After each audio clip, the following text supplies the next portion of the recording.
A pensioner accused of giving her terminally ill husband a lethal cocktail of drugs in a mercy killing has been cleared of manslaughter. Mavis Eccleston, aged 80, was charged with murdering husband Dennis, aged 81, by giving him a drink containing prescription medication. Jurors heard during the tragic case as she swigged back on the deadly concoction herself in a bid to take her own life at the couple's bungalow in Huntington, Staffordshire. A suicide note penned by Mrs Eccleston told how the couple were ending their lives because of ill health, harassment and neighbourhood tensions. They were both rushed to hospital after being found unconscious by relatives on February the 20th last year.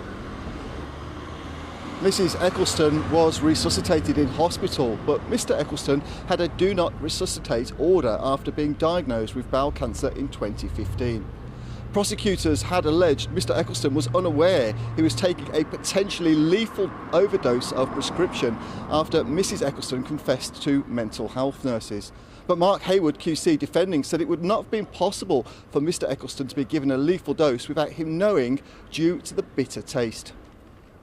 Following a 2-week trial, Mrs Eccleston was this Wednesday cleared of both charges by a jury of 8 men and 4 women who deliberated for 2 hours at Stafford Crown Court. The court was told this was a suicide pact after Mr Eccleston was diagnosed with terminal bowel cancer.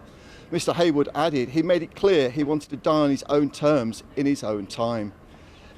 Giving evidence, mum of 3, Mrs Eccleston, said her husband had more or less begged for help to end his life and giving her instructions on how to do so.